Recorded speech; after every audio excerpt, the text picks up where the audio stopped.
Yes, welcome to the Center for German Transnational Relations here at King's College London. My name is Dr. Isabel Hörtner, and I'm the director of the center. So the purpose of our center is to study Germany in the transnational context. So that's the European, but also the global context. And we study Germany across many disciplines. So we look at German history, German politics, German foreign policy, the political economy of Germany, but also German culture in the transnational context. And we launched this year, and we thought this is the perfect occasion to look back at 30 years since German reunification, and what's going on and what has been going on in Germany during that time. And our first panel was about German history and how reunification actually came about. And we compared the German situation to the situation on the Korean Peninsula.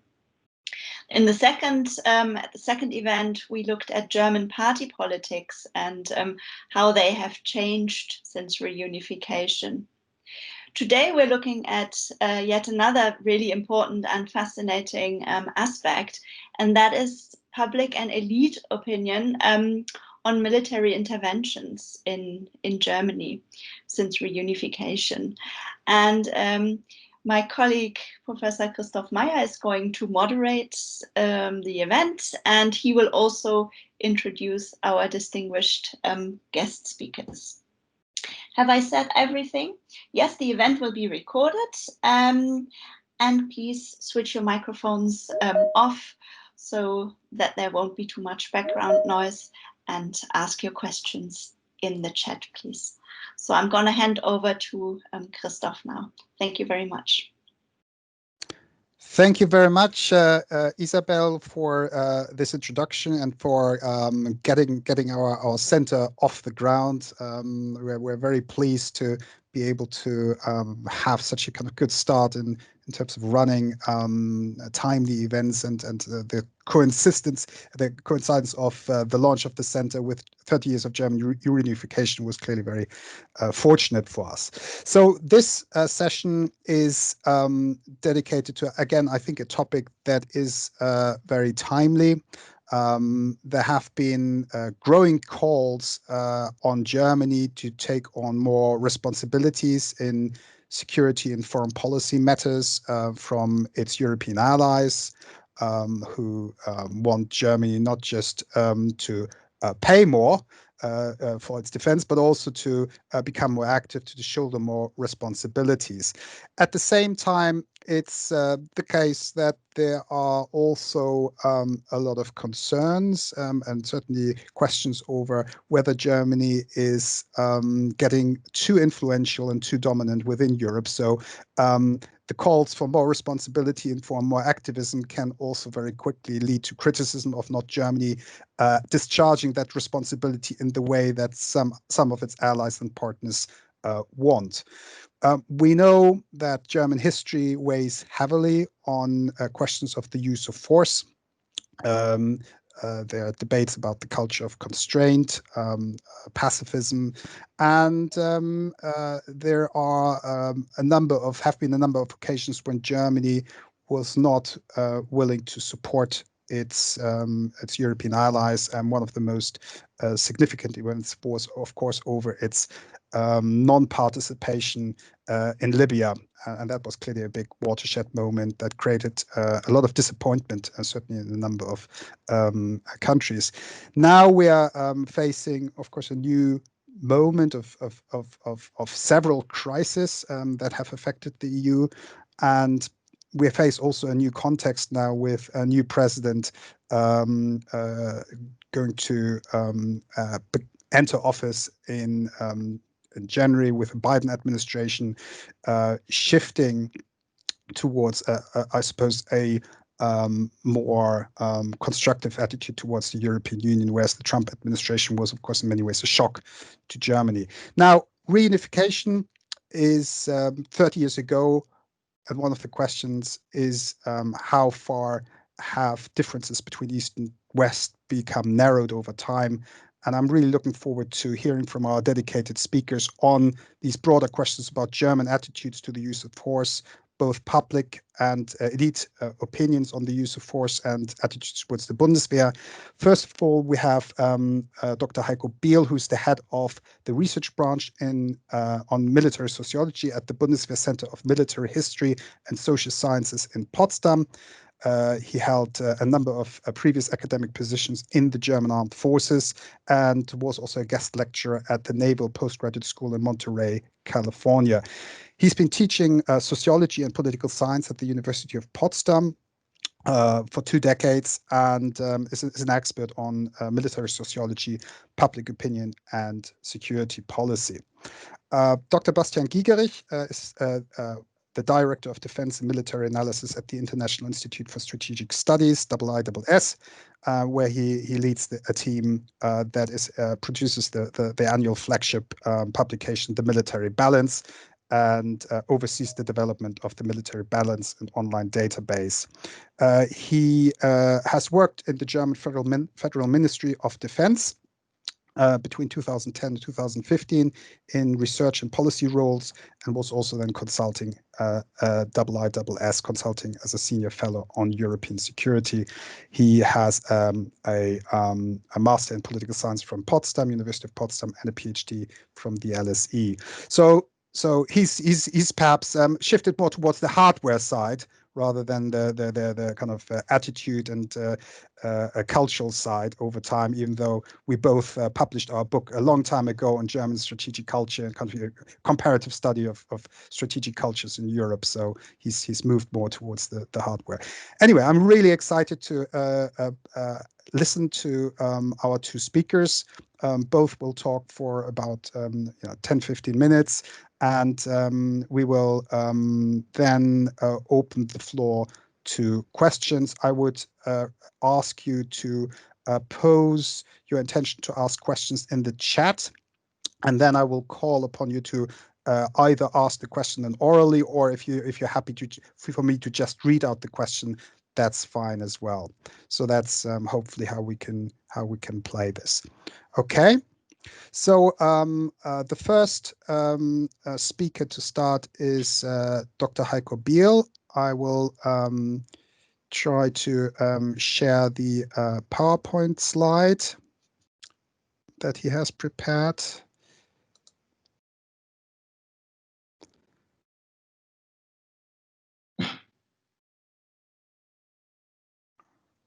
Okay.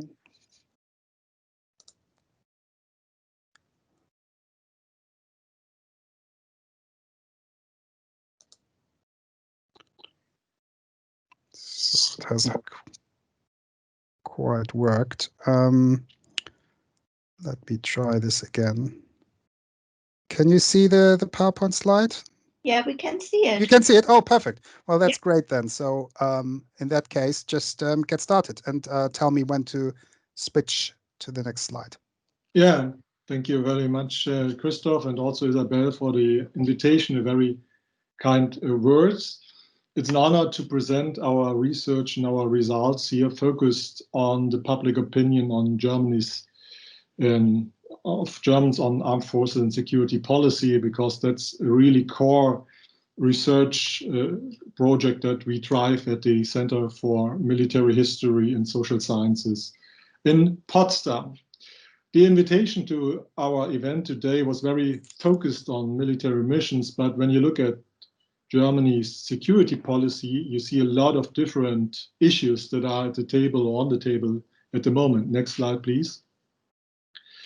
For example, you have the question, of course, of military missions, but also the revival of alliance common defense since 2014. You have the consequences of Brexit, obviously for you in the UK context. You have questions of the payment for NATO, the budget questions, 2% target, and so on. Relations to the US, to Russia, China, and I'm sure this list could even be much longer. Well, in all these issues, the question of public opinion comes into play, and in a democracy, it's important to know what people are thinking about policy fields and political decisions. So we are conducting an annual opinion poll on Germany's German attitudes on security affairs and military affairs as well. While it's a standard sample, it's a standard poll that we use here, which is representative for the German public. And we have results also from other surveys like Eurobarometer or Körber Foundation, which support our core results, which will I present in a minute.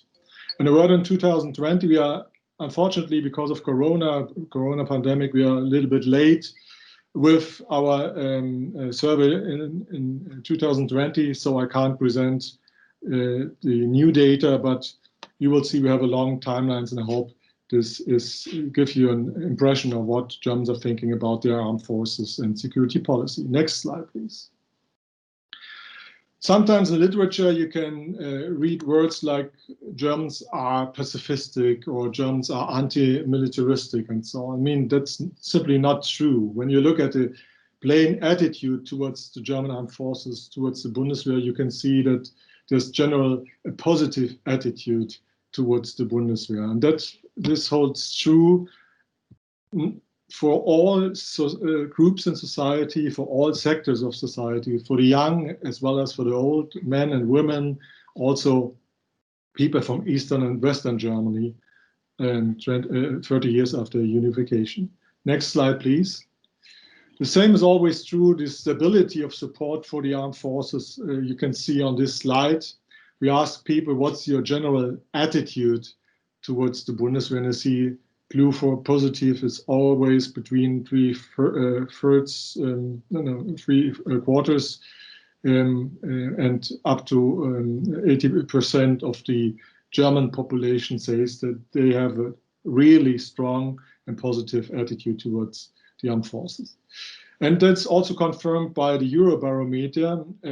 The support for German armed forces is not as high as in the UK or as in France, but when you compare Germany to our neighbors, I would say that the support that we have here in Germany for the Bundeswehr is the same as we have on the continent. So you can perhaps say it's a continental standard. Next slide, please. Well, what we also see since 2014, for the last half decade, we see that an increase of support of the people to spend more on defense. Next slide, please. We ask people, what should we do with defense expenditure? Should it be increased, blue? Should it be decreased, red line? And the pink line is in between, undecided. And you see that it's really a dramatic shift since 2014, because from year to year, you normally have only some changes of 3 up to 5 percentage points.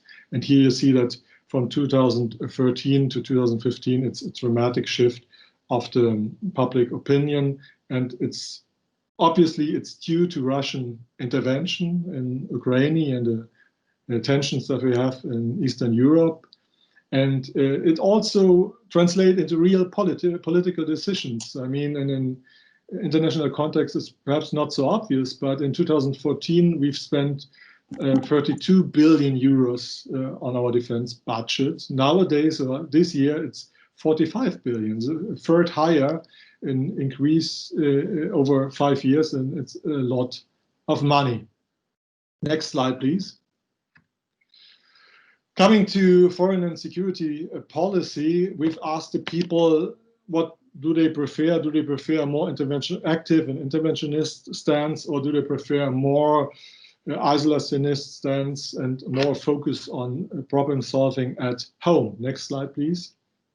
It's a little bit adapted from the debate that we have in the US and a lot of other Western countries. And you see over the years, starting in 2000, there was always more or less a half opted for one of the two options, active or non-active. And again, since 2014, we have a dramatic shift with now a majority of people saying that they want a more active kind of international security policy and foreign policy. Thank you. Next slide, please. But active policy does not equate with combat missions. That is really a difference in the Germany context that you see on the next slide, please. We have asked the people what means should Germany employ when conducting foreign and security policy. And you see that's a huge difference between the top on the list and the bottom of the list. And diplomatic aid and economic actions are much more favored than genuine military actions. Training missions and stabilization missions are now supported by a majority of the German public. But when it comes to especially combat missions, you see that only a quarter of Germans support this option. And armaments and the export of military weapons to other countries is really a toxic issue in the German public debate. Nevertheless, if you go to the next slide, you see that Germans want to be a good player, and really a good ally in the Western context, meaning in the European Union as well as in the Transatlantic Alliance. Next slide, please. When asked about the European Defense Cooperation, you see that really large parts of the German public support common efforts to bring to strengthen the common foreign and security policy. And even the hardest item in this scale, asking people, should the EU have a common European army? You see that there's much more support than resistance against these options. The most critical against the European integrations are, this is not surprising, the voters of the right-wing Alternative for Germany, but in the other social demographic groups, you see a similar distribution like on this chart. Next slide, please. Support for the European Union is not opposed to support for the Transatlantic Alliance. Most Germans say that it's still necessary to be a member of NATO. Only this could guarantee our security. And you see this is the first point on the bottom, that support for NATO and Euro defense go hand in hand. It's not the one or the other. The discussions these days between the French president and our Minister of Defense about strategic autonomy is not an issue on the wider public. They want to support both options. Next slide, please. What is perhaps most fascinating and surprising in an international context is the picture that Germans have on Russia, the perceptions that they have on Russia, because it's very mixed, it's divided. And next slide, please. You see, we have a whole range of questions and statements. And when you take the overall picture, you could say that at least or around a third of the German population is very cozy, perhaps, with Russia, is ready to get agreements with Russia, is ready to make trade with Russia, and does not perceive Russia as a threat. On the other hand, you have a third of the German public which is very feels very threatened by Russia. It's opposed to go hand in hand with Russian policy, and especially also with Russian do trade with the Russians. So you see, it's a very split public opinion that we have here, and you have all kinds of positions, from cold warriors to people who want support, show really sympathy to Russia and also to Putin's regime. Next slide, please. Well, last point I would like to make is the support for the missions, the military missions. What you see, 2 points are relevant to know. The first is that knowledge about these missions is a very low level nowadays. We don't have a lot of coverage on these missions in the German media, and also in the public or the political sphere. There are not as much discussions as have been 10 years ago, as were there 10 years ago. And Next slide, please. You see it here. We've asked people, so it's subjective knowledge. They could claim that they know more than they actually do, but even subjective knowledge, to see that only up to a third of the German public said that they've heard about these missions and at least know some facts about these missions. Next slide, please. And what is a little bit, next slide. Yeah, thank you. And what's a little bit disappointing is that the perhaps most important missions nowadays in Mali, where a lot of German soldiers are active at the moment, and also in the Baltics, are the least known to the German public. So there's no strategic communication regarding these kind of missions. Next slide, please. We're coming now to the support. The last two slides were about the knowledge about these missions. Now we're coming to the support, and you see blue again is the part of the German public which support these missions, and it's I don't want to go through all these different missions. There's a rule of thumb. You can say that the more peaceful a mission and the less victims we have, the less number of soldiers who are injured or even die in these missions, the higher the support. And on the opposite side, it's also true, thank you, that, for example, you see the missions concerning collective defense, like Lithuania, or the air policing in the Baltic countries are at the bottom of the list. And that's really contrast to the political decisions we've taken since 2014, and also to what we are doing as with our armed forces in this context. Next slide, please. Well, what I want to show, one of our analyses really shows that the more you know about military missions, the more supportive you are. That's also a pattern which we can detect every year in our data. Next slide. We don't have to go into details. Numbers are also very, very small on the slide. Sorry for that. But just take the first operation, it's Operation Sea Guardian. Those people who know at least something about this mission supported with 2/3, and those people who know nothing about this only supported to 30-something degree percentage. So that's really a huge difference. That makes the difference if people know something about it or not. And the problem with this pattern is shown on the next slide, please. That when you ask people, how do you feel informed about the Bundeswehr missions abroad, you see a really sharp decline again in the last 5 years. Much less people are informed today than were 5 years ago, and the people who feel badly informed or quietly informed is rising. Last slide. I would say that to sum this up, lots of detail, lots of data. I can really elaborate on some of this data later on in the Q&A, but I would say that when you're bringing this together, there's an ambivalence of two premises that you feel that you see in the strategic culture, and especially on the level of the population level, on a societal level. That on the one hand, Germans want a lesson of German history is no more wars, and there are widespread doubts about the use of military force in international politics, especially concerning combat missions.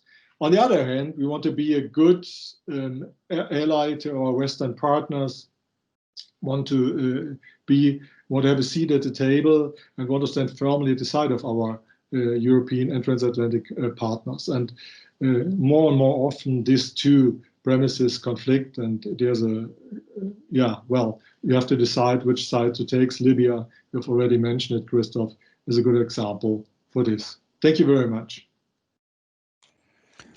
Fantastic. Thank you very much, Heiko, for this really very informative and up-to-date and very, very timely empirical findings about Germans' attitude towards the Bundeswehr, the use of force and military missions.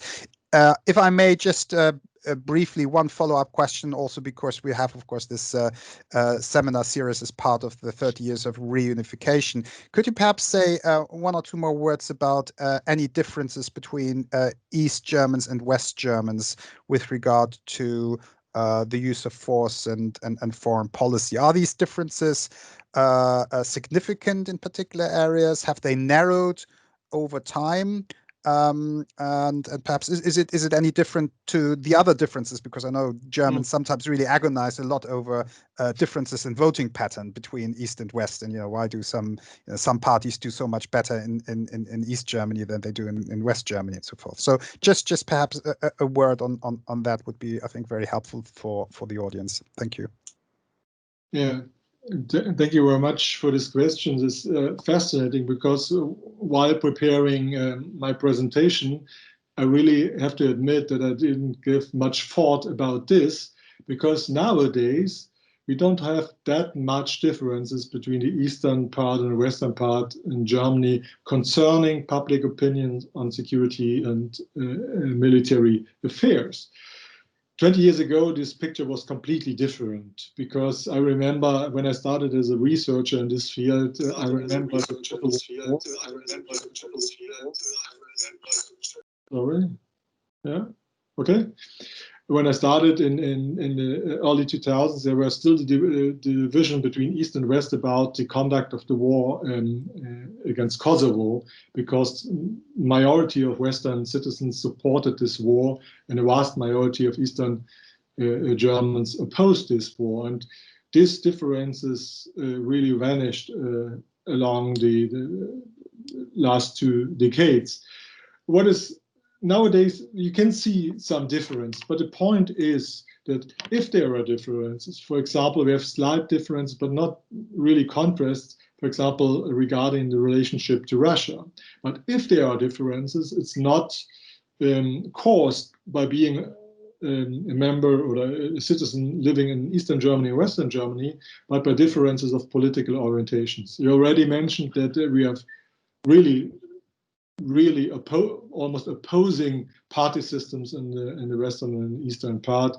The Alternative for Germany and the Left Party much more strong in the east, and the Green Party much more strong in the west. And when you control for these influences, you see that it's much more these differences that you still see between east and west are much more transferred, or much more an outcome of these different political orientations, and not based on being or having a background living in Eastern and Western Germany. Thank you. Thanks a lot. And interestingly enough, this was also a question pretty much that David Sell was asking in the chat.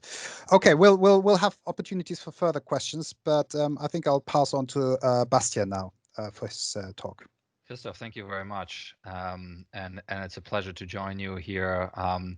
I should say that on a lot of these things, Heiko and I are in violent agreement. I worked on Heiko's team for a while, a number of years ago. So I'm not here to really present a counterpoint to what he said, but maybe to offer some comments on how public opinion provides a context for decision making. I hope in the conversation we can come back to some of the points that Heiko raised around that ambivalence around that no more wars, never alone again. The question is, of course, what happens when those two things cannot be true at the same time anymore. I think that's one of the most fundamental challenges to German policy preferences. It's interesting that the data shows knowledge equals support. It'd be interesting to contrast that with the hypothesis that success equals support. It'll be perhaps a theme we can discuss further.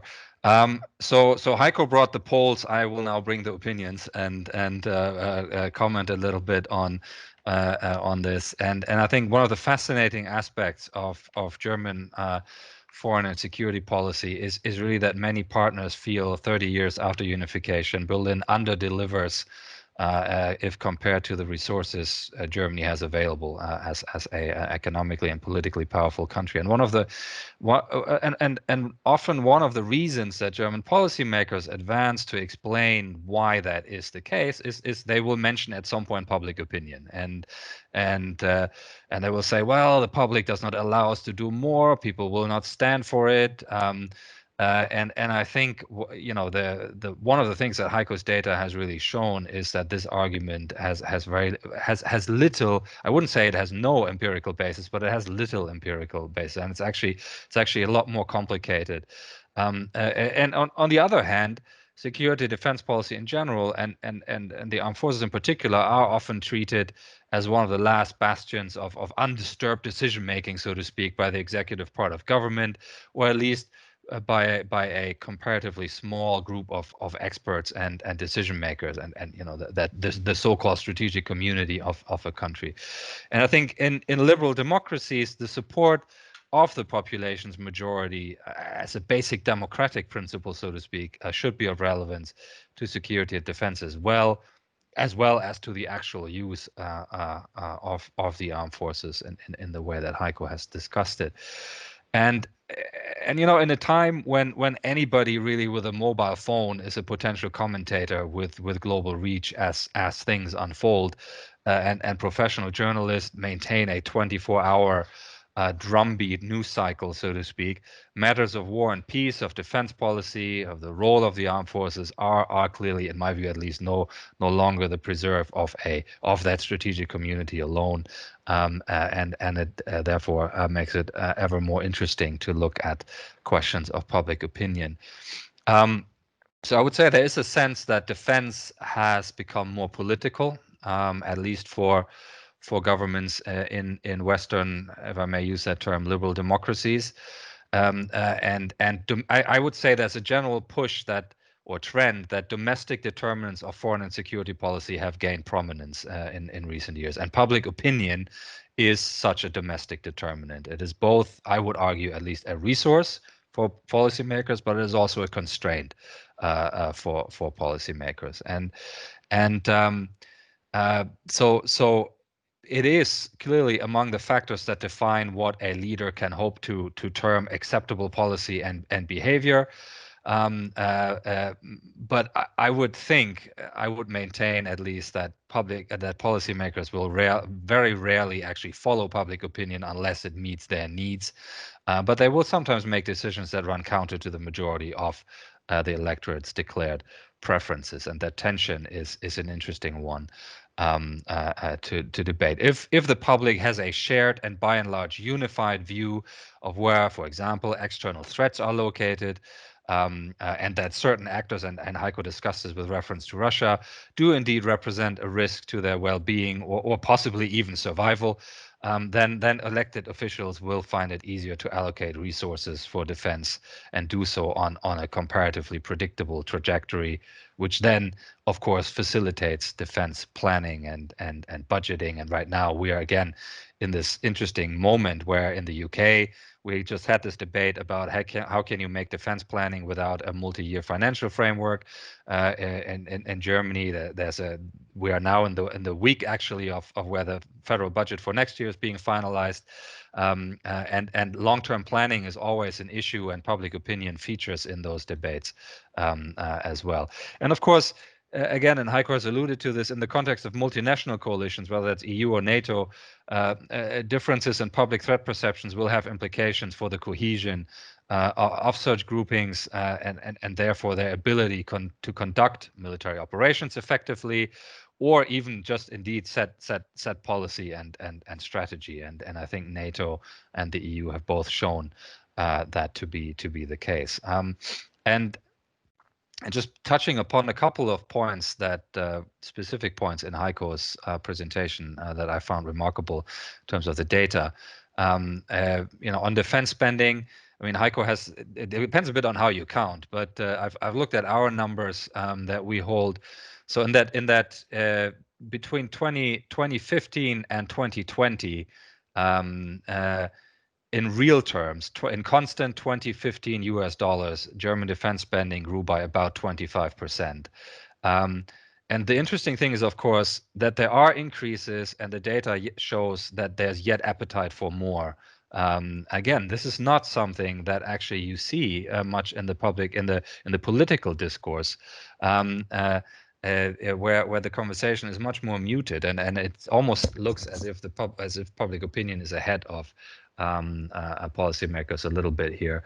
The interesting question is, of course, what will happen from 2022 onwards when the economic effects of the corona crisis hit the federal budget. I think 2021 will still be okay, but then what comes after that is going to be the interesting question. And my hypothesis would be, and then we can eventually see whether the data holds when the polling is done in time.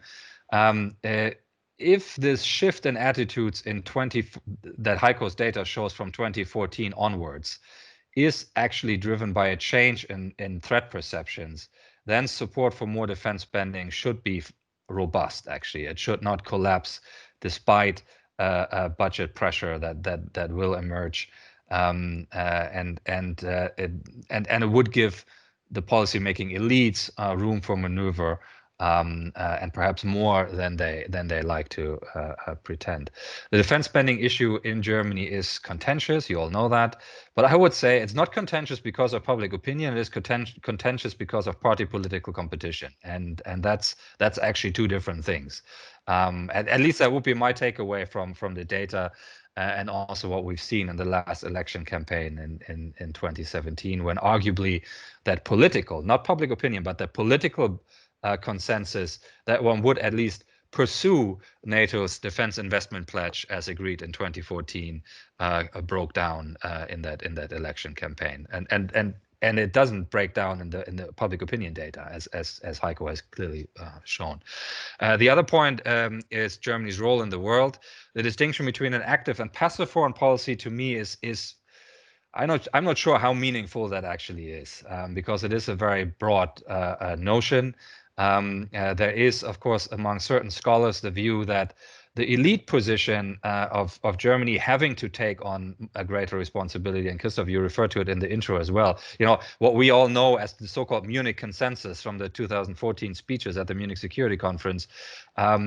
There's a hypothesis out there in the scholarship that position is actually not supported by public opinion, and again, I think Heiko's data actually shows that hypothesis is not true. I think there is quite a bit of support for that.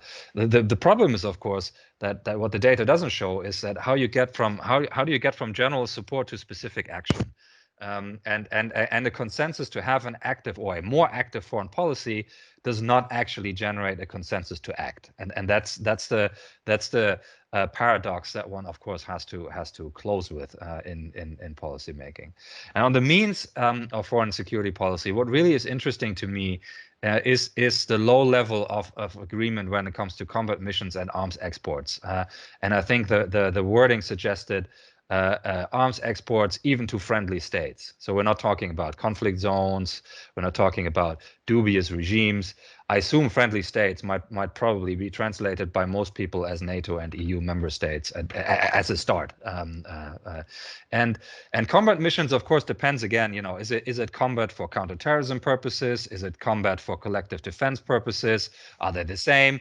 So there's a lot there that one needs to unpack to really understand what people are willing to support, I think, and of course sometimes we are asking a counterfactual question, or a hypothetical question, not a counterfactual question, but a hypothetical question, devoid of a specific decision-making context, and it's always one needs to be careful in interpreting that. On the arms exports issue, I find that particularly interesting, because the political question that arises from the data is whether Germans actually think that having a defense industry is at all desirable, and whether you think that is a strategic asset or not. Defense industry is dependent on exports in order to survive, and there are really only two alternatives. Either you spend a lot more money at home, boosting German defense spending so that the Bundeswehr buys all the stuff that that industry can produce, or You watch defense industry and the jobs that people hold in defense industry disappear or go abroad. I mean, those are the three options. Either you buy yourself, you allow exports, or you don't have a defense industry to speak of. And I'm not sure that is really understood. A German policy also, by the way, calls for the Europeanization of defense industry, and it suggests that exports need to be part of this. So there's a clear tension here between actual policy and public opinion, going back to my original point early on.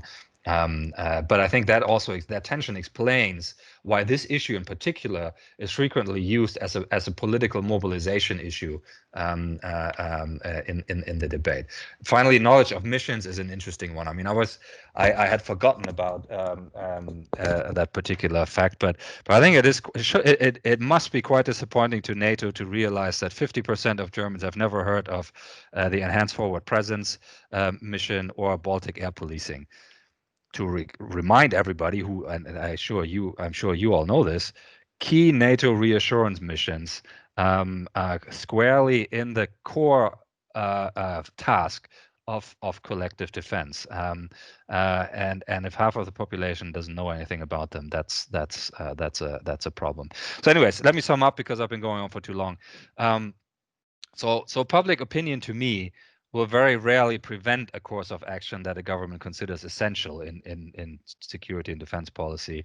And I think recent years have provided plenty of evidence for the suggestion that, and maybe we want to discuss this as well, that even casualty generating operations can be sustained if they are seen as being successful.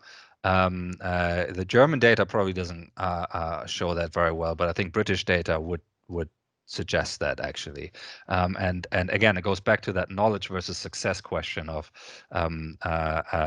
how solid is that support. So public opinion, to me, unlikely to explain particular decisions, be it on the decision to conduct an operation, on where defense spending levels should sit, or how big the armed forces should be. But I do think overall public opinion is an important part of the domestic context in which defense policy decisions are being made, and you as a policymaker, I think you ignore it at your peril. So that was my opening shot. Happy to discuss any of this further, and looking forward to our conversation. Thank you very much. Fantastic. Thank you very much again also for your judgment, your assessment of the role of public opinion, the public opinion plays in the foreign policy process and decision making. I've had one quick follow-up question to Heiko, so I have one for you as well. If I am looking at this from the Baltics or from Eastern Europe, I would find some of these results from the public opinion survey a bit disheartening and worrying. There is support for NATO, but then when it comes to the question, Germany should support the Baltic countries militarily in their effort to defend themselves against Russia, which, pretty basic stuff. There's a majority against that statement, and there is low opinion and low support for, again, the mission in Baltic and Lithuania. Now, what does that mean for Germany's reliability and German support for NATO as compared to the EU? Is it maybe not is the low level of knowledge really an accident, or is it actually deliberate insofar as maybe German elites know that there is a real problem there? There was a poll, I think, I don't know how long it was ago, that Germany wouldn't actually come to the defense of NATO allies. I think it created a bit of a stir 2 years ago or so. So, Bastian, what is your sense of, I suppose, the real support, the real understanding in Germany of the insecurity that does exist, the real feel of survival in Eastern Europe and the Baltics? Is that understood in Germany? And what about the sense of really being willing to back up those countries? Yeah, thanks, Christoph. I mean, there's so many interesting things one can say in response to that question, because there's so many interesting facets. Let me try and take them in turn. The first one is, I don't think it's a deliberate, it's a deliberate management of information flows. I don't think that's possible anymore. I think anybody who would like to can find plenty of information about these missions, and I'm not sure that. But Heiko might know more about this. I'm not sure that a government putting out more information actually leads to people being better informed. I don't think there's a correlation or a relationship between those two factors. So I don't think government controls the knowledge level, so to speak, that people have. So, but you asked there are a couple of related, really important aspects. It goes back to different threat perceptions. As I said, a real stumbling block to cohesive action, and I think Germans probably understand that perhaps people in the Baltics, but also in Poland, might feel different about Russia. The question is, does anything follow from that knowledge, and does it generate that solidarity and that sense that NATO is meant to take care of those kinds of situations? And it is interesting because here is one of those moments when German preferences clash. We want to, or well, I'm German, so I can say we'd like to be perceived as reliable and dependable allies. We like to be perceived as people who also look out for the interests of our smaller partners, like the Baltic countries and others. And we like to be seen as a good and reliable partner to have. And yet, the data shows that on a core question, essential question that is about the survival from the perspective of those countries that you've mentioned, we do not really show a willingness to act accordingly. And of course, if you allow me a minor digression here, part of political capability is the will to use that capability. I mean, we know that since Clausewitz. I wanted to mention Clausewitz at some point, so I managed to. And that is really important in this context because, there's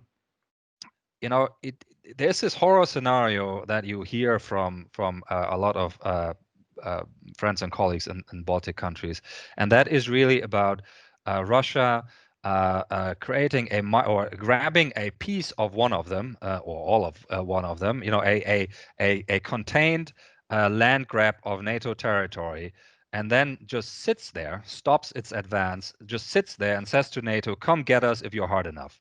And the problem the data creates from the Baltic and the Polish point of view is that the German public opinion does not seem to be hard enough. And if then there is no reaction from NATO because there cannot be consensus in NATO to push back and recreate the status quo ante, then NATO is dead. Because if a provocation like that goes unchallenged, then that's the end of the transatlantic alliance. And because of that risk, such a course of action might look feasible to Moscow. I personally don't think it's likely, but that is a worry that is acutely felt in some of our neighboring countries, and I'm not sure it plays really a wider role in public opinion. It is referenced in the elite discussion, in the decision-making discussion, but I don't think it's reflected in public opinion necessarily. Sorry, long answer to your really interesting question. Thanks a lot. And I think with that very good answer, I think I'll just go through the chat and see who's placed a question, and I will just call on you one after the other to just ask your question, and then we can see whether one or both of the panelists would like to respond. So I think I've got Aaron Raymond Reyes here. Would you like to unmute and ask your question, please? Yes, sir. Thank you very much. Thank you for putting this on. It's fantastic. I'm wondering, given the environment in terms of attitudes and the mismatch between the spending and actual combat capabilities, which of course is all tied to the threat scenarios, do you see any shift in those attitudes, or even an understanding of that relationship that you can spend 2% of GDP, but if you still can't field a ready combat brigade, then you're just providing supporting infrastructure, and especially if you're one of the 1 or 2 or 3 major partners, then the whole threat architecture just falls apart. So is that clear? Does that make sense or no? Yeah, that's fine. I should also say, if you wanted to say a word about who you are, then that might be also useful to everyone. Just I'm sorry. If you want, it doesn't matter. But no, that's fine. I'm Aaron De Los Reyes. I'm U.S. based right outside of New York City. Used to be in the U.S. Army. Was stationed in Bad Tölz and in Stuttgart during the end of the Cold War. So just a concerned global citizen that loves this. What you're providing. That's fine. We don't need to have a title. Just maybe just to know who we're talking to. Anyway, thank you very much. Thank you. Does anyone want to address that, Bastian, or? Sure. Yeah, I'll start, and then Heiko can take over if he'd like to.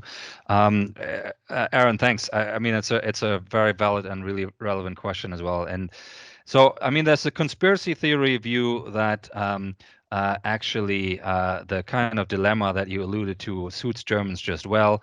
Not having a ready armed forces that you can actually deploy anywhere suits their foreign policy preference, as Heiko has explained them.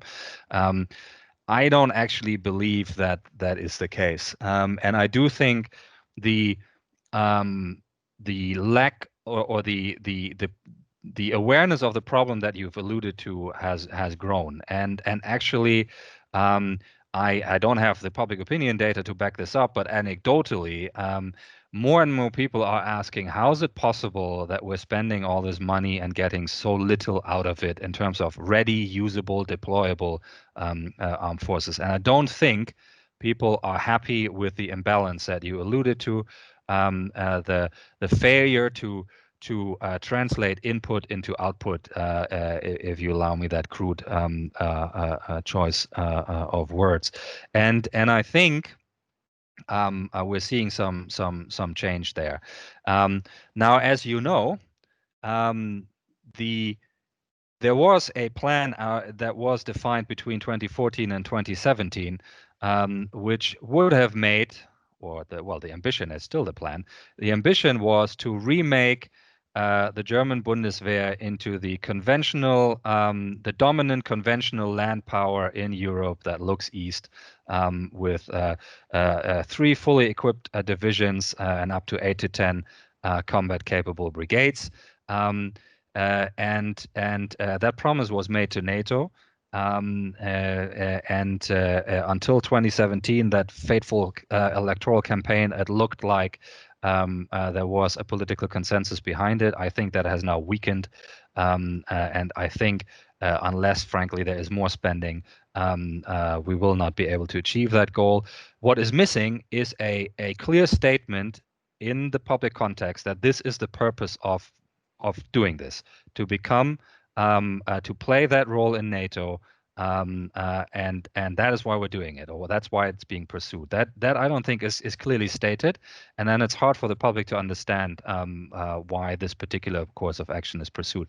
The readiness crisis, I think, is in part a result of policy decisions of previous ministers, including Minister zu Gutenberg, who I can't remember when it was now, 2010, 2011 maybe, decided to pursue a model where the armed forces were designed to cost. That's always near disastrous for armed forces.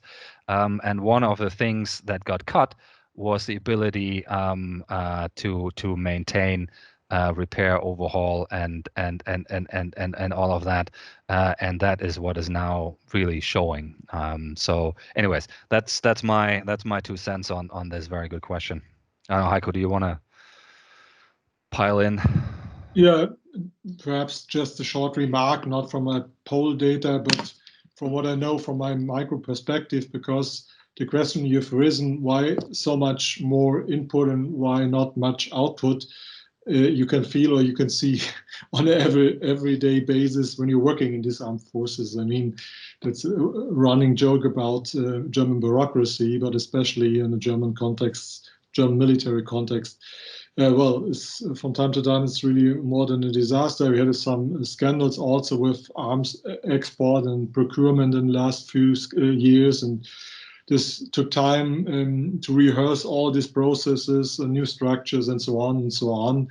And well, as a member of the Bundeswehr, I can say we should be glad that the taxpayer don't ask more often this question: why so low output with all this money that goes into the Bundeswehr? Thank you. Great, thanks a lot.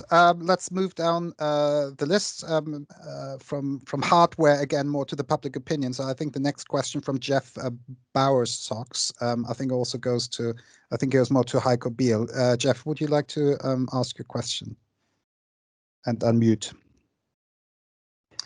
Yes, thank you very much. Sorry, I can't turn my camera on. I've got kids around at the moment.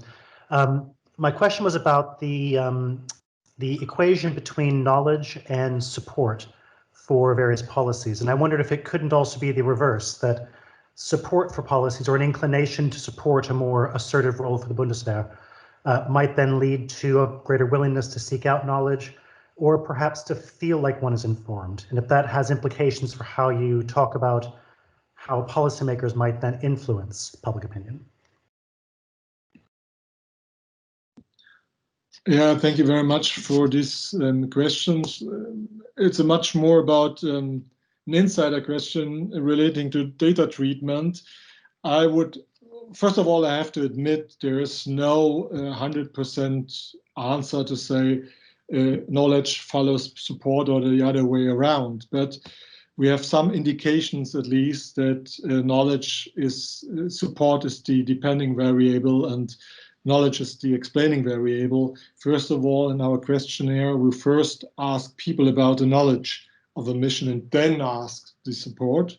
Second, we have different models. We've treated this data in different models, and the model fit for knowledge as an explaining variable for support is higher than the other way around. And we also see, when you look over the time, we also see a decrease in knowledge over the last few years, and then following is a decrease of support for the armed forces. So, well, these are at least indications that knowledge is an explaining variable for the dependent variable support. But what is, from a more practical point of view, is relevant is what Bastian has said, that you can't dominate a public debate, and it's not that the officials or the Bundeswehr or the politicians just give more knowledge into the public or in the media, and the more people know about this. Today is much too static a picture of public opinion, but the level of knowledge, I would still argue, is decisive for support, not the other way around. Thank you. Thank you. Great. Thank you. We have a question here that I wonder whether it has been answered already, but maybe Victor Freier from Süskind has asked this question. Would you like to pose that question again, or do you think it has been answered about political expediency, using history as political expediency? Yeah, sorry, just real quick. I think it ties into the question about combat readiness we answered before. Sort of, if any of you think that the fact that Germany's having such a hard time pursuing more of a leading role has more to do with that it's actually due to, let's say, like theoretical considerations, that you don't actually want to take a leading role because you don't want to have any inferences or throwbacks to like a World War II scenario, or is it because, you know, you're using this as an excuse not to step up your game and commit more in terms of money or other resources? Which one do you think prevails in like the current political climate? Thank you very much. Maybe, I don't know, is there a brief answer to that question from either of you? Yeah, Heiko. Thank you very much, Victor, for these questions. I don't have a short answer or a quick answer on that. But I want to make one point, and this is, when you look, what are the reasons why Germans have doubt about combat missions and the active use of military force? There's only one step to history, yeah? World War II and all this. I mean, I'm working at the Center for Military History, so I have to admit that history is relevant, of course. But there's also another argument I want to place in this context, and this is the lessons learned that we have made. You already have mentioned Libya as a case study for a decision where Germany did not stand with its Western allies. Well, that's especially in our now international forum here, a very valid point of view. But when you go to the German public, you asked, what is the lesson learned from Libya? You would say, well, we did not take part. The mission was, or the outcomes of the mission in the regime change were a disaster. And we have the refugee crisis in the Mediterranean. We have no real political structure in Libya, destabilization in the region, terrorism in Mali, and so on and so on. So what's the lesson learned from this decision not to go with our allies in Libya? So that is what I see from the data, that on the one hand, there's the aspect of history, of course, no doubt about that, but also what Bastian has already mentioned, success. And how do you really measure success also comes into play. The same I could also say about the Iraq intervention in 2003 and on and on and on. So there are not so many lessons or historical examples where the Germans could learn the use of military force, the active use of military force in expeditions or in interventions in other countries is really useful. We go in there and stabilize the region and use military force and go out there after 5 or 10 years and everything is fine. It's not a lesson from Libya, Iraq, or Afghanistan. And also with the Balkans, with regard to the Balkans, is also much more of a mixed history or mixed lessons that we've learned there. Thank you. Can I just add to that? And I'm going to do it very telegraph style, because I mean the key point I think mentioned that there's more than one reason why this situation has arisen, and I think it is fair to say that German policy discourse sometimes has a tendency to fall back into morally pleasing black and white answers rather than allow for the shades of gray that a lot of situations do require. And there's a set of comfortable urban myth in the German debate that really need to be challenged more. Because the answers will depend on circumstances a lot. These urban myths are: conflict does not have a military solution. Well, guess what? Sometimes it does. Arms exports are creating instability. Guess what? Sometimes they actually create stability. Uninhabited systems are killer robots. There are these things that are morally pleasing, but actually not a very effective guide to policy. And I think the reason for that, history is one of them, because it is a constraint. And I think Heiko's point, I think, is also a historical point, that unlike the UK and France, Germans do not have that positive history to fall back on, at least in their perception, and use as a reference point. It's not about the glory of past exploits like it is here in the UK, but it is about militarism, defeat, and disaster, and that does matter. But I think it's one of many factors.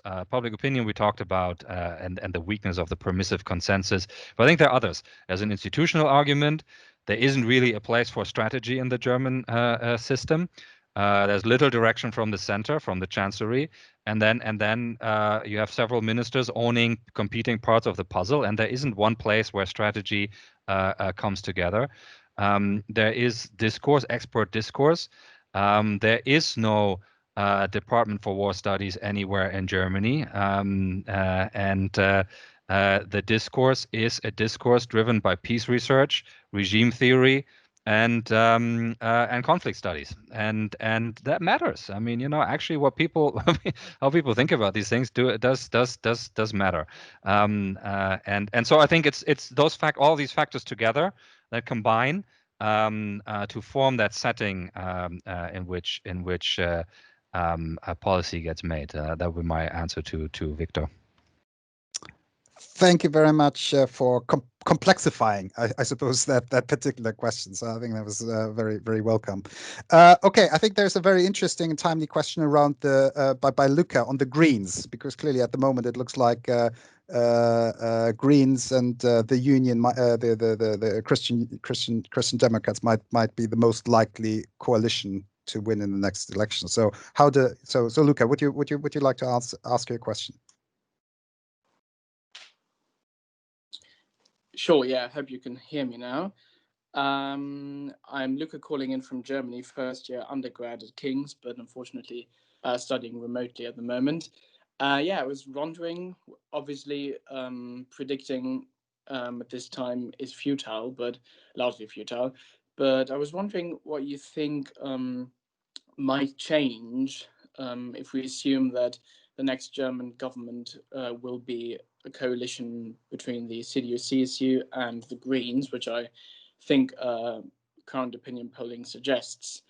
Do you think that differences that exist between at least the Fundis in the Green Party and the CDU-CSU can be bridged in coalition negotiations? And do you think it would be practical, a practical coalition, or whether it would be practically possible for Germany under this coalition to take a more active role on defense issues in Europe, but also on the world stage as a whole? Thank you. Yeah. So who would like to venture a view? I don't know. I'll make a start. Yeah. It's a very interesting question, of course, and it takes us back. Actually, 22 years ago, when Heiko and I met, we were both aspiring researchers in looking at political parties and their views. So this is appropriate to close the circle this way. Let me say a couple of points. I mean, first of all, you're right. Obviously, it's too early to speculate, really. I just want to point out another perhaps low probability but high impact scenario in which the coalition that emerges is a red-red-green coalition with a green chancellor. That would certainly make for a very different foreign policy, and that is arithmetically possible if the FDP doesn't make it and current polling trends consolidate. You could get there with a bit of shift. Anyways, that wasn't the question, but I wanted to point it out as an interesting mental exercise, at least, to consider what happens then. So I think the point to make here is that I do think the Greens as a party have really seen quite an evolution in their security and defense policy. Yes, the time in government with the SPD, of course, has played its part. And if you look at the leading members, Green members of Parliament in that field, I think they enjoy the respect of their CDU-CSU counterparts and vice versa. So I think those are actually compatible positions. The issue is, and here I go back to my humble beginnings as a researcher in political parties.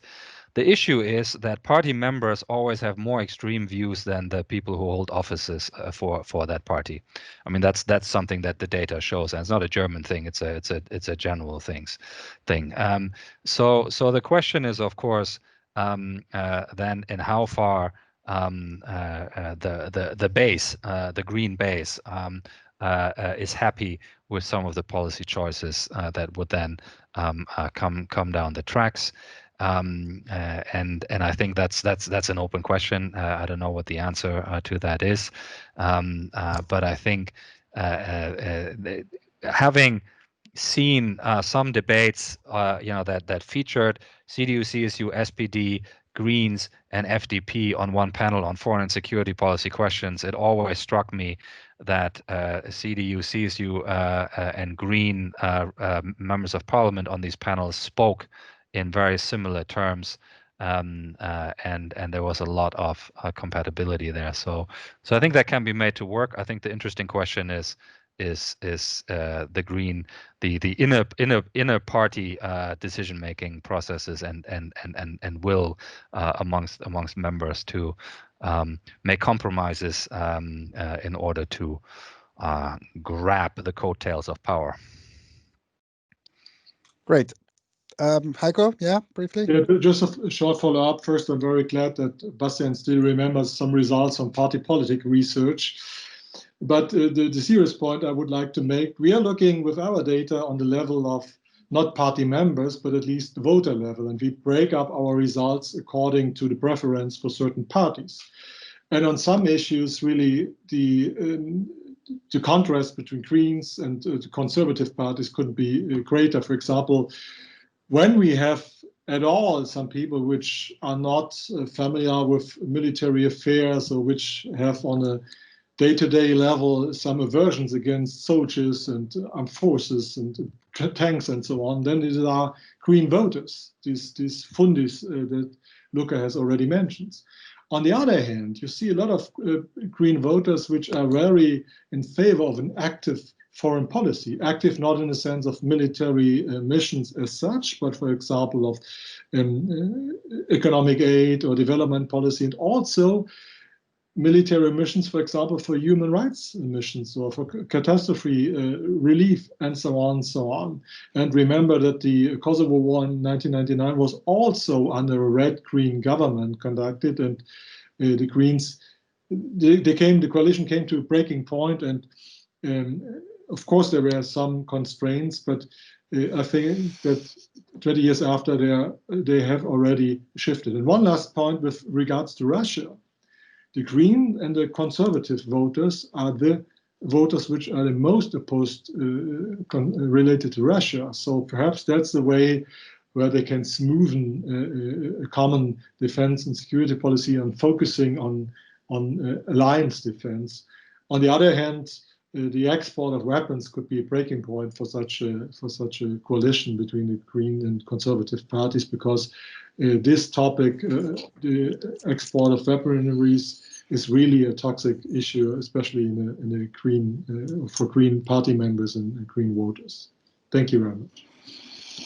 Great, thanks a lot. And we move on. Eric, I think you can only ask one question, not three. So you need to prioritize and pick one.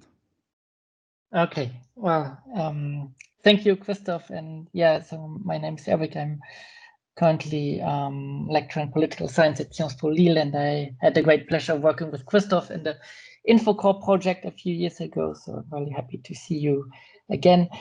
And yes, so if I had to choose, I guess I would choose the second question, because I think there's often this kind of hypothesis in the IR literature on Germany, German foreign policy, that there is still this kind of weight of the German past, which constrains the German public, and as a result, German leaders, German security policy leaders. So, to what extent did you see in your survey that there's actually a real consensus on which historical lessons should be learned from the National Socialist past? So obviously, I guess most Germans think that there are lessons to be learned and still in the present, but I think with regards to the ways of the AfD and other movements, I think that there are signs where you could say, well, this general consent on how the German past should be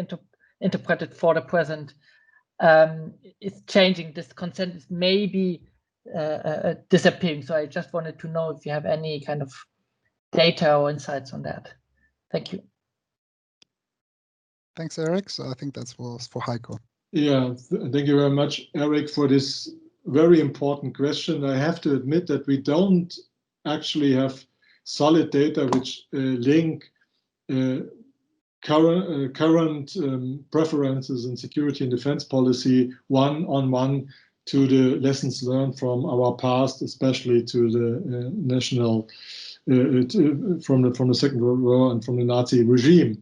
And I would say that, given also the expertise of our historians in our center, I would say that what is missing here in our debate today is one one huge area of Germany that we haven't mentioned yet, and this is the Cold War. And we've talked a lot about alliance defense, and obviously what Germans haven't learned from the Cold War is that when you want solidarity and standing together, you also have to pay in when others are under threat.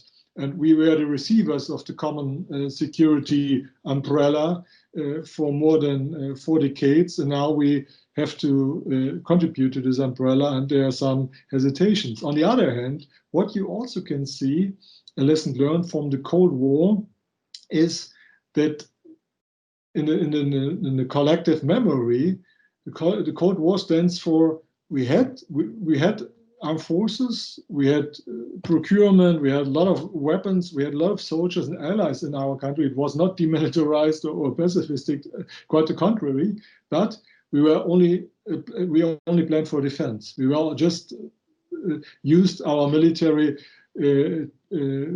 for the just to show the other side that we are willing to use them in the case of.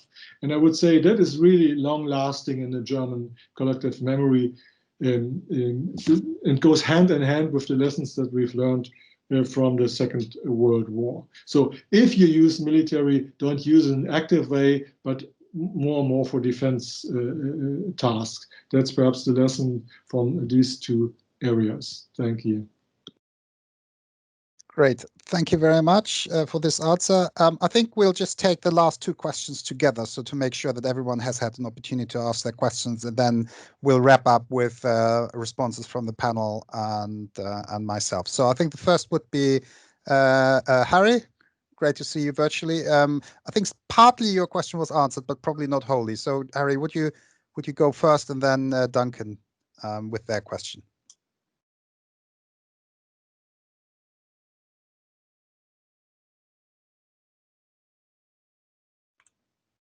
Can you unmute yourself?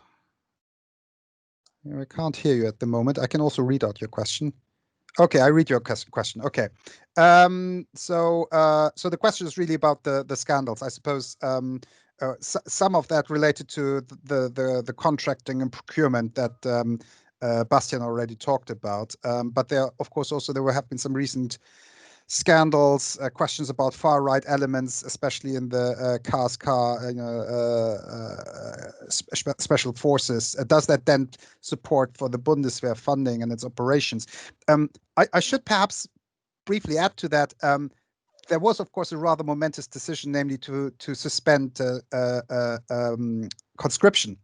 And of course, there were concerns that this would undercut this kind of citizen in uniform element, and whether that has played any role in kind of German attitude to the Bundeswehr, and perhaps some of the symptoms that we're seeing now with regard to far right elements in some parts of the security forces. But anyway, so there was a question from Harry on recent scandals and whether this is visible in the data in terms of support for the Bundeswehr.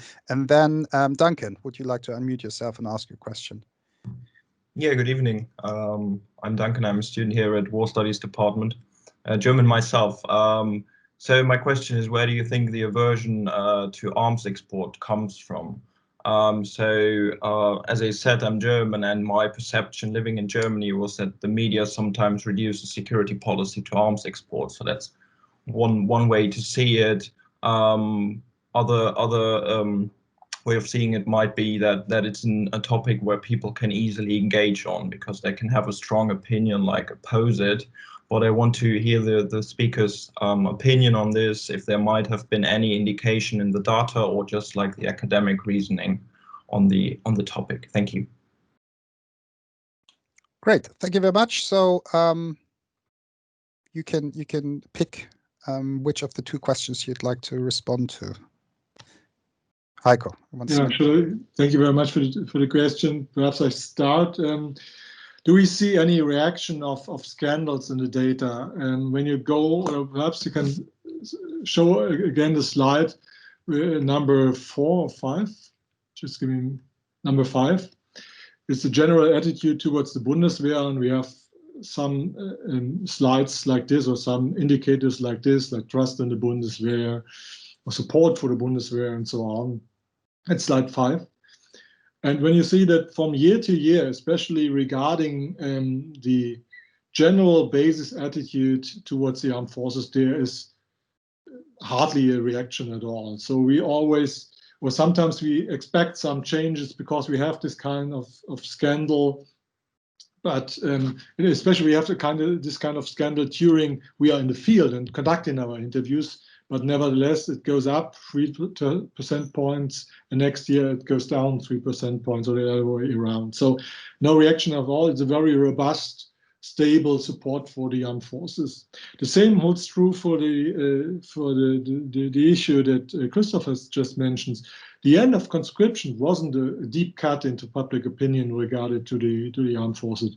That is especially relevant for me as a military sociologist, because my opinion is, and at least what I see in my data, is that I feel that I think that conscription is overrated as an instrument to bring society and armed forces together. I mean, I can say this in a UK context because the UK is very supportive of the UK public, is very supportive of the armed forces, as the same as in the US, and they haven't had conscription for decades now. And other countries are much more critical of their armed forces while sticking to conscription. The other question from Duncan, I have to admit, I don't have really a clue on this. Where comes the aversion to arms export from? I've just labeled this as a toxic issue, and I would say it's a little bit like a self-fulfilling prophecy. The moment you mention this issue or avoiding this issue, you don't get a change of public opinion of this. Yeah? Bastian has already mentioned that, for example, from time to time, arms export could stabilize a region. You never heard this argument in a German context or German debate. So why should people change their opinion if they are not confronted with other views? And even politicians or people on the political right or supportive of the armed forces are not going public with really active or proactive and are selling this argument. So I would say perhaps it's media, of course, it's well, but it's also that there are no political leadership to say, well, we are a strong nation concerning the production of arms, so we have more arms than we could use for the Bundeswehr, so we have to sell it to our partners. You hardly hear this argument in a German context. Thank you.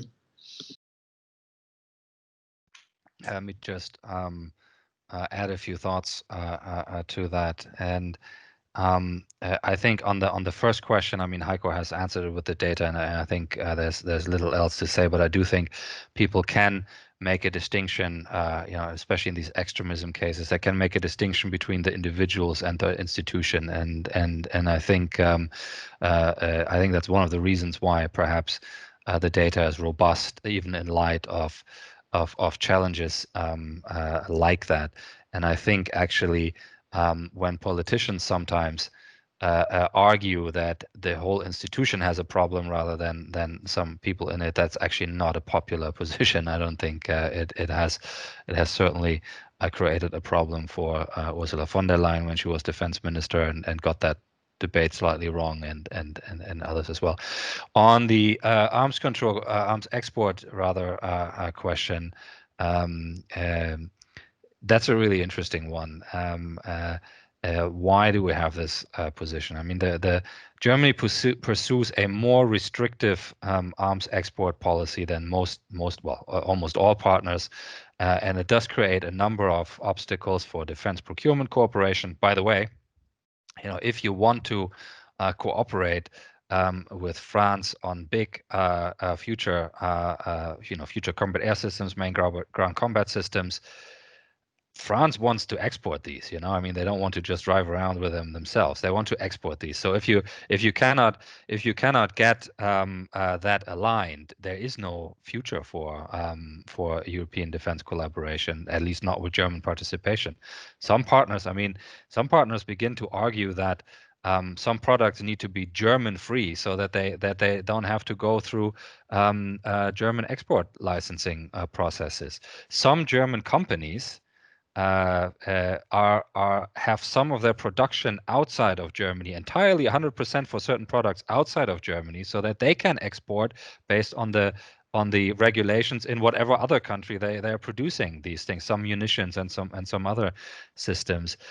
Is that really a great outcome? I'm not sure, and I think, again, Duncan, I don't really have a good answer, but I think I would go back to what I said earlier about these, you know, the number of factors that conspire in order to create that or to emphasize that moral dimension in the discourse in Germany. I think is really interesting, and Heiko is absolutely right. There is no other view out there that is prominent and explains in a rational way, for example, how you would make a risk assessment about a certain arms export decision and the question of, does it contribute to stability or instability in a particular region?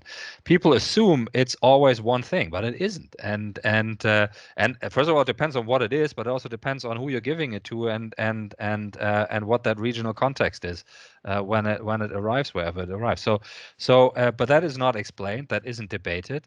There's little transparency around these issues, and I think, as Heiko alluded, there's little political capital to be gained by making that case.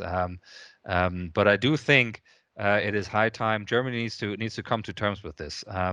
It creates a conflict between declared preferences, Europeanization of the European defense industrial base, a strong and including a sovereign capability for Germany to produce some weapon systems, and that preference of a lot of people to not be a bigger player in arms exports than Germany currently is. The irony is, of course, that Germany is a significant arms exporter. So again, you could say we have this moral outrage in the debate, and yet quite a lot of deals actually do go ahead. But I do think there's a real problem there. It's a real challenge there. It'll be more difficult to work with partners in the future if that discourse and that decision-making process doesn't adjust to those realities. Thank you. Thank you both very much for your patient and extensive answers to all the questions that have been asked. Now we're coming to the end of this session, which gives me an opportunity perhaps to abuse my privilege to add perhaps two brief reflections on what I've learned today. One is, I suppose, that with the discussion about levels of knowledge, knowledge often comes from vigorous societal debates, and to me, the issue of the armed forces reminds me a little bit of Brexit 10 years ago in the UK, where population's level of knowledge was very low and parties had a major incentive not to talk about the EU. And the kind of EU was left outside the kind of public debate, and therefore levels of knowledge were kind of left to some sort of a really low level comparative terms, and to some fringes. So I think one interesting question is, when are we going to have a real debate and disagreement between the parties on issues to do with the use of force? And I suppose the second point is that unfortunately the current era is full of surprises, and we may find ourselves with a scenario where there will real choices being forced upon Europe and forced upon Germany. And I think Bastian has mentioned one of the scenarios around irregular warfare, hybrid warfare, where it's not quite clear when and how to use force, and kind of a new kind of scenario that really the German public, German decision makers have not really engaged with.